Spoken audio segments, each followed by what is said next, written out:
खौलते तेल की कढ़ाई में डाल दिया गया, सर्पों से भरे कूप में डाल दिया गया।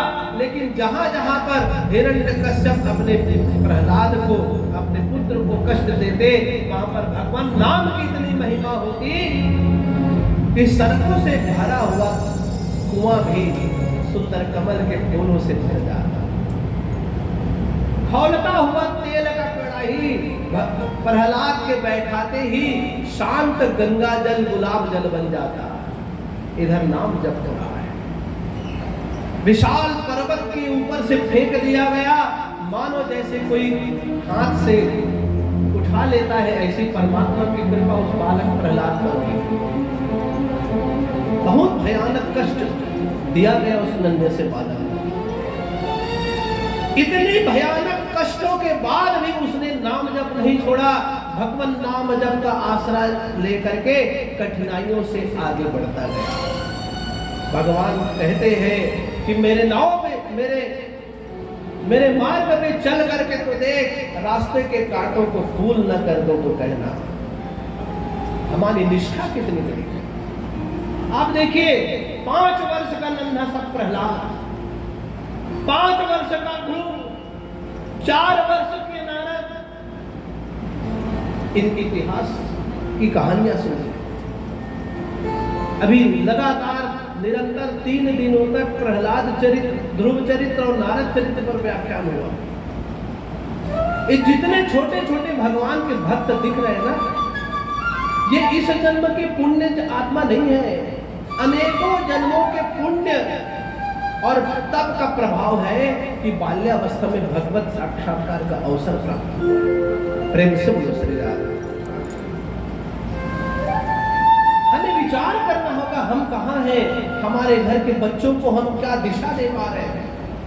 छोटे छोटे बच्चों को कथा स्थल अवश्य लाए, सत्संग में लाए, देव दर्शन कराने माता परमेश्वरी के आंगन में अवश्य लाए, ताकि आपका बच्चा संस्कारवान बने, माता का भक्त बने, भगवान श्री हरि का भक्त बने।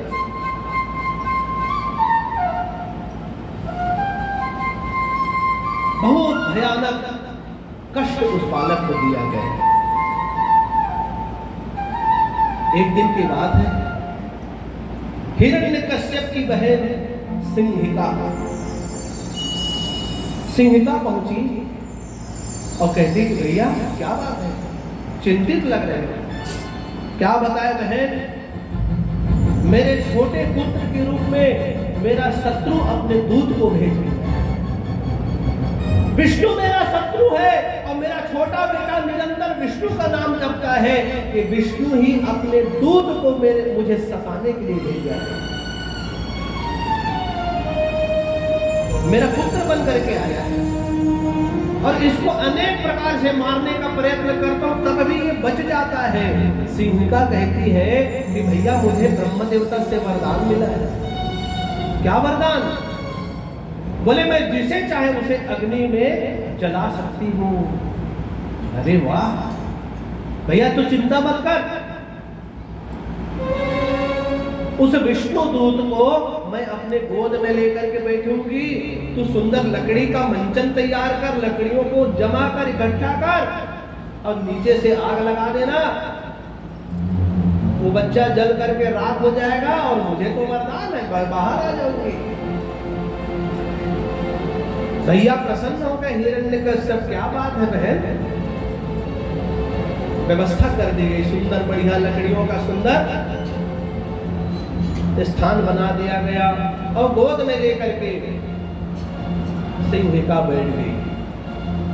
ये सिंहिका कौन है? पुराणों में वर्णन है, हिरण्यकश्यप की बहन का नाम है सिंहिका, वही राहु और केतु की मां है। और कालांतर में उसी सिंहिका को होलिका नाम से जाना जाता। तो कहने लगे कि बढ़िया सुंदर बालक को लेकर के बैठूंगी, प्रहलाद को लेकर के बैठी।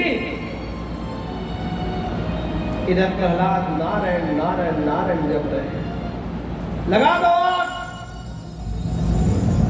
इधर आग लगाया गया, विशाल काय आग की की लपटें पड़ने लगी और सिंहिका पहले तो प्रसन्न थी, फिर जोर जोर से चिल्लाने लगी। भूल गई थी सिंहिका। ब्रह्म देवता ने वरदान देते हुए कहा था कि यदि तू भगवत भक्त को जलाने का प्रयास करेगी तो तू स्वयं जल करके भस्म हो जाएगी। वरदान उल्टा हो गया। इसलिए ओवर कॉन्फिडेंट में नहीं रहना है। अति आत्मविश्वास घातक है। विश्वास तो ठीक है। धूल होकर के सिंहिका जल गई और इधर नारायण का नाम जपने वाला प्रहलाद सकुशल बच गया। सब तरफ राख ही राख। जब बालक प्रहलाद बच गया तो गांव के नगर के छोटे छोटे ग्वाल बाल जो प्रहलाद के संगी साथी थे प्रसन्न होकर के झूमने लगे और होलिका की राख को अपने माथे में लगा के उड़ेल उड़ेल करके खेलने लगे। जय हो जय हो जय हो। और उस दिन से होलिका का पर्व आरंभ हो गया। आज भी देखिए राखों को माथे में लगाते हैं। होलिका के राख माथे में लगाते हैं। भगवान का भक्त बैठा था, इसलिए भगवान के भक्त का अहित नहीं हो सकता। जय जयकार होने लगा। हिरण्यकश्यप सिंहासन पर बैठे हैं, जानकारी मिल गई। सैनिक पकड़ करके ले गए प्रहलाद को। महाराज महाराज आपकी बहन जल गई और ये आपका बेटा बच गया। सैनिक पकड़ करके ले गए। सिंहासन पर हिरण्यकश्यप बैठे। हिरण्यकश्यप क्रोधित हो गए। अरे दुष्ट, तू क्या नारायण नारायण जपते रहता है? तेरे कारण मेरे कुटुंब परिवार सबका नाश हो गया। तेरा भगवान कहां है? पिताजी मेरे हरि तो सर्वत्र है। कहां है तेरा हरि? आप जहां देखना चाहते हैं पिताजी वहां हरि है। हरि व्यापक सर्वत्र समाना, प्रेम ते प्रकट होई नहीं। मेरे हरि तो सर्वत्र है, समान अवस्था है, समान रूप से व्याप्त है। और जहां पर प्रेम से अपने मेरे हरि को भजोगे ना पिताजी, वो प्रकट हो जाएंगे। ऐसा ये बता, इस खंबे में तेरा हरि है?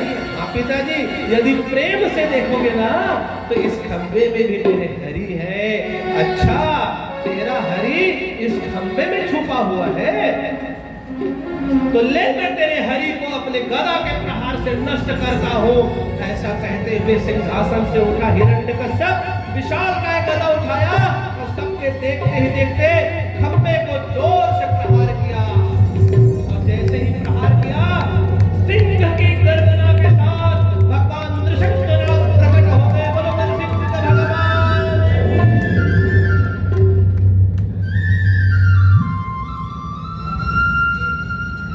शेर की दहाड़, सिंह की गर्जना।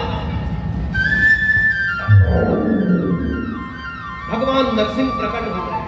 विशाल का शरीर, सोने के समान उनका रोम केश, नर की आकृति, मुख केवल सिंह का, विशाल का सिंह। इंद्र आदि समस्त देवता आकाश मंडल पर छा गए, सुमन वर्षा करने लगे। जय हो प्रभु जय हो, आपका यह अद्भुत। भगवान शंकर स्तुति गान करने लगे, गंधर्वों ने स्तुति गान किया। भगवान नारायण नरसिंह भगवान कुपित है। भगवान नरसिंह को क्रोध है। क्रोध किस बात का? मेरे सबसे छोटे से भक्त पर अत्याचार किया हिरण्यकश्यप। तुझे दया भी नहीं आई? इतना नन्हा सा बालक, अब मेरे नन्हे से भक्त पर अत्याचार करने वाला दुष्ट अधिक देर तक जीवित नहीं रहेगा। पकड़ लिए भगवान नरसिंह ने, जोर से चिंगाड़ते हुए हाथ से पकड़ लिया और घसीटते हुए हिरण्यकश्यप को ले आए भैया द्वार पे। राजमहल के द्वार में आकर के बैठ गए भगवान स्वयं। समस्त देवताओं का तो आसन है, नरसिंहनाथ भगवान का कोई आसन नहीं। चौखट में बैठ गए, चौखट को ही आसन बना दिया। चौखट पर बैठ गए, अपने दोनों जांघों पर हिरण्यकश्यप को लेटा दिया और कहने लगे कि रे हिरण्यकश्यप सावधान, तूने वरदान मांगा था, तूने वरदान मांगा था कि न मैं दिन में मरूं न रात में मरूं। देख संध्या का समय, न दिन है न रात है। तूने वरदान मांगा था न मैं भीतर मरूं न बाहर मरूं।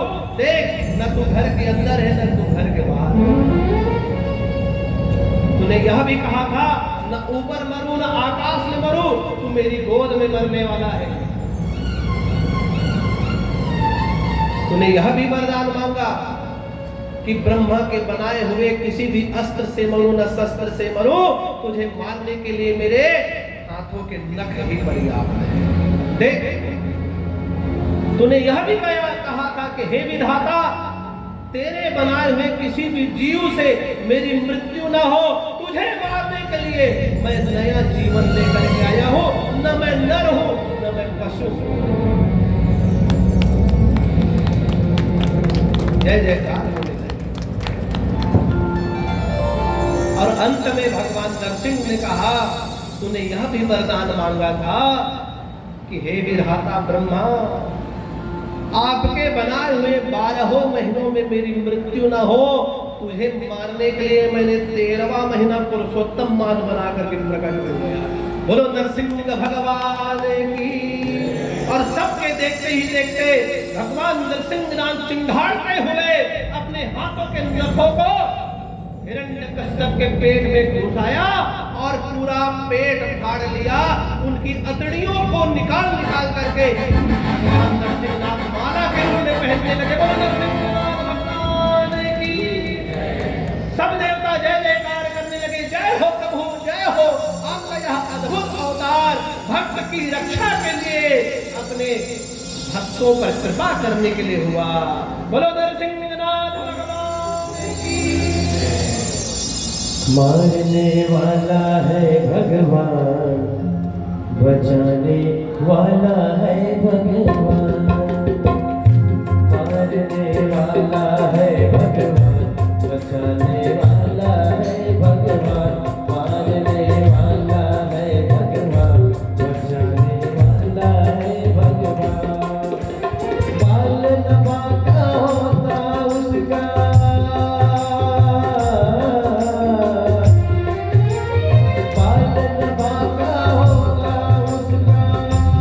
जिसका रंग चक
भगवान नरसिंह नाथ आतताई हिरण्यकश्यप का वध कर दिए।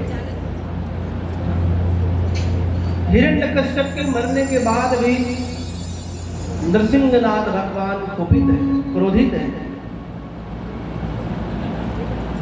जोरों से दहाड़ रहे हैं। ब्रह्म आदि देवता वहां पहुंच करके स्तुति कर रहे हैं, प्रभु शांत हो जाइए, शांत हो जाइए। भगवान शंकर स्तुति करते हैं, शांत हो जाए। भक्त प्रहलाद हाथ जोड़े खड़ा है। ब्रह्मादि देवताओं ने कहा कि ये नारायण है, हम सबके स्तुति करने पर भी ये शांत नहीं हो रहे, अपनी अर्धांगिनी लक्ष्मी से शांत हो जाएंगे। माता लक्ष्मी को कहा गया कि देवी तुम जाओ, अपने पति को शांत करो, मना ले आओ। जैसे ही माता लक्ष्मी निकट गई और जोर से क्रोधित हो गए।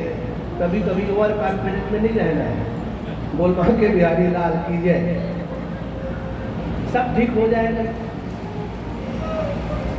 लक्ष्मी माता पीछे हो गई, भाग गई। अरे भैया कहां तुम, मुझे निपटा दोगे क्या? ब्रह्म देवता, अरे देवी क्षमा करो, आप पीछे ही हटो। सबने विचार किया। नारद मुनि, देखो प्रहलाद जी के गुरु है नारद। नारद मुनि ने कहा, अरे जिसके लिए परमात्मा ने ये अवतार लिया है उसको सामने भेजो, देखना कैसे शांत हो जाएंगे। प्रहलाद बेटा तुम जाओ, प्रभु नारायण को शांत करो बेटा। हाथ जोड़ करके प्रहलाद जब पहुंच गए, नरसिंह भगवान क्रोधावस्था में थे, सौम्य हो गए, शांत हो गए और हिरण्यकश्यप को पटक करके प्रहलाद को अपनी गोद में लिया। और जैसे कोई पशु अपने छोटे से बच्चे को स्नेह करता है, वैसे ही प्रहलाद को जिह्वा से चाटने लगे। जय जयकार हो गया। प्रहलाद जी हाथ जोड़ लिए, हे प्रभु आपने मेरे लिए यह स्वरूप धारण किया। भगवान नरसिंहनाथ कहते हैं कि बेटा मुझे आने में विलंब हो गया, क्षमा कर। भगवान स्वयं क्षमा मांग रहे भक्त से, अरे मुझे क्षमा कर दे, आने में मुझे विलंब हुआ, तुझे बहुत कष्ट झेलना पड़ा बेटा। हाथ जोड़ लिया। प्रहलाद की आंखों से आंसू है, भगवान आप क्यों ऐसा करें? प्रहलाद जी को प्रभु कहते हैं कि क्या चाहता है बेटा, मुझसे कुछ मांग ले। प्रहलाद जी कहने लगे, प्रभु आपका दर्शन हो गया, मुझे कुछ नहीं चाहिए। मांग बेटा, तेरे लिए मैंने ये अवतार लिया है, ये स्वरूप धारण किया है। प्रहलाद जी कहते हैं मुझे देना है तो अपनी भक्ति दीजिए, अहम भक्त पराधीन हो, मुझे अपनी भक्ति का दान करो। भगवान ने सिर पर हाथ रख दिया, कहे तथास्तु। बोले बेटा और मांग। कुछ नहीं चाहिए। नहीं बेटा मांग, यदि आप इतना बार बार मुझे कह रहे हैं तो हे प्रभु, हे मेरे नारायण, मेरे पिता चाहे जैसे भी हो, भले ही दुष्ट है, मेरे ऊपर बहुत अत्याचार किए, लेकिन मेरे पिताजी नरकगामी ना हो, उनको मुक्ति प्रदान करो। देखो भक्त वो है, इसलिए घर में ऐसा भगवत भक्त पुत्र हो जो अपने पिता और पुरखों को तारने का प्रयास करे, ऐसी संतान पैदा करो। भगवान कहने लगे कि बेटा प्रहलाद, तेरे बोलने के पहले ही मैंने तेरे पिता को धन्य कर दिया, मुक्ति दे दिया, और तेरे पिता ही क्या, तेरे पूर्वज जो 21 पीढ़ी तक थे उस सब को मैंने मुक्ति प्रदान कर दिया। बोलो नरसिंह भगवान। और तुझे वचन देता हूं, तेरे कुल में, तेरे वंश में और जो भी जन्म लेगा उसको मारूंगा नहीं। यह भगवान नारायण का वचन है। भगवान अपने भक्त के वशीभूत होते हैं। हमें आर्त भाव से, हृदय से पुकारना होगा। निश्चित ही परमात्मा हमारे अपने हैं, समझना होगा, विचार करना होगा। प्रहलाद धन्य हो गए, हाथ जोड़ लिया। सब देवताओं ने जय जयकार किया, जय हो जय। भगवान नरसिंह ने अनेक धर्मों का उपदेश प्रहलाद जी को किया और समस्त देवताओं के साथ अंतर्धान हो गए। बोलो नरसिंहनाथ भगवान की, भक्तराज प्रहलाद की।